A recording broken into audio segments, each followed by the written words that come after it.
All right, welcome, guys. As you know, we've been learning about the New Deal, right? We've looked at FDR's speech. We've looked at some criticism of his speech from some of his opponents. The previous president, we looked at those primary sources. We read those in depth. And then we looked at some of the people who advocate for the New Deal and for similar approaches to the New Deal. Today, what I've prepared for you guys is the speech by Jim Powell in 2003, which is something that he is criticizing FDR's New Deal. Can anybody tell me, would this be a primary or secondary source if it is about the New Deal, but it was presented in 2003? Very good. So let's go ahead and read these. As we're reading them, I want you to think about the significance of the document. We will be writing after we have a breakout with each other to discuss what some of these controversial policies of the New Deal are and who might it harm, right? You're going to be writing some paragraphs about this topic, so please follow along and take notes on the document that I provided with you as you read along with me.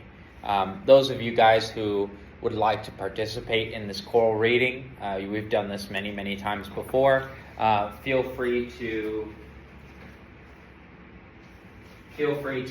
go ahead and read out loud with me, and that way we can all join in together. David Lawrence, founder of U.S. News and World Report, warned, "Confiscation of wealth may satisfy the vengeful in us. It may soothe a retaliatory spirit, but it is the path of national suicide."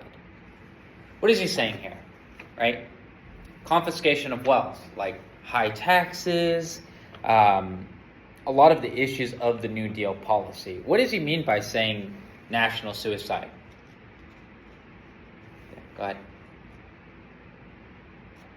Yeah. So exactly, it's something that won't lead to growth or success of the nation. Let's go ahead and continue. There must always be a reward motive, he's talking about for the people who are part of the nation.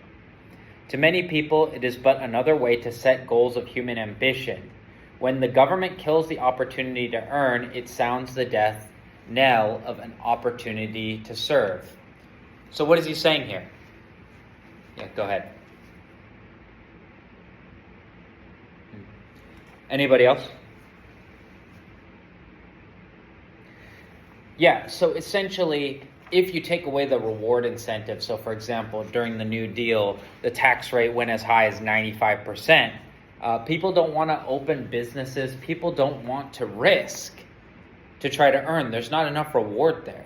So again, we've presented the New Deal and all these other perspectives as something that was noble, that solved or took us out of the Great Depression. But some of these opponents here are saying that's not the case. This is not something that will eventually pull people out of poverty and the Depression.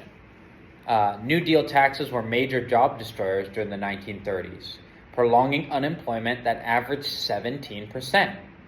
Higher business taxes meant that employees had less money for growth and jobs.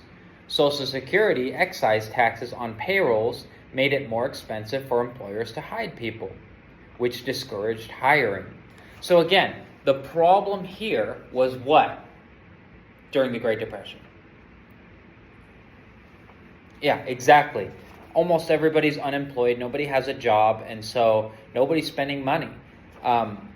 What Jim Powell here is saying is exactly that these taxes made the Great Depression worse.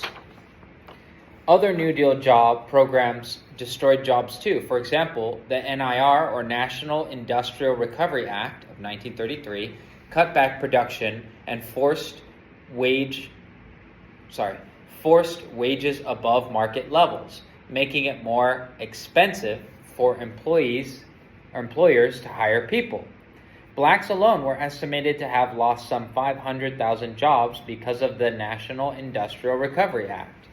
The Agricultural Adjustment Act, 1933, cut back farm production and devastated black tenant farmers who needed work. The National Labor Relations Act, 1935, gave unions monopoly bargaining power in workplaces and led to violent strikes and compulsory unionizations of mass production industrials. Unions secured above-market wages, triggering big layoffs and helping to usher in the Depression of 1938. So, bringing this all together, what does this mean? Yeah, go ahead. Yeah, exactly. What he's saying is these issues essentially were what caused the Great Depression, and the New Deal was an even bolder, further step in that direction, making it worse.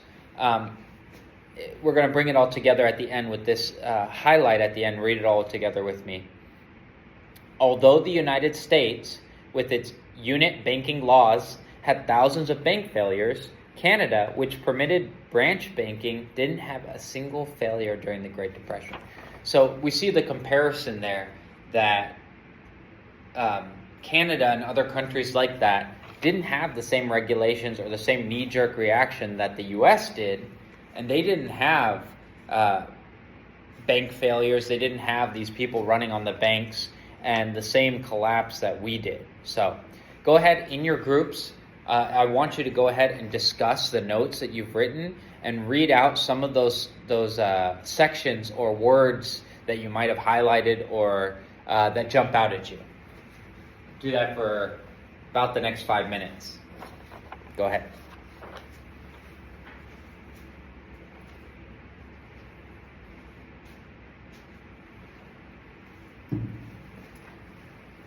All right. So for the rest of the period, I want you guys to go ahead and work on your paragraphs. Really focus on the people who might be hurt and what are the specifics of those policies. If you can, cite the document that we've written as I've taught you guys and contrast that with some of the other things that we've been learning about over the last couple days.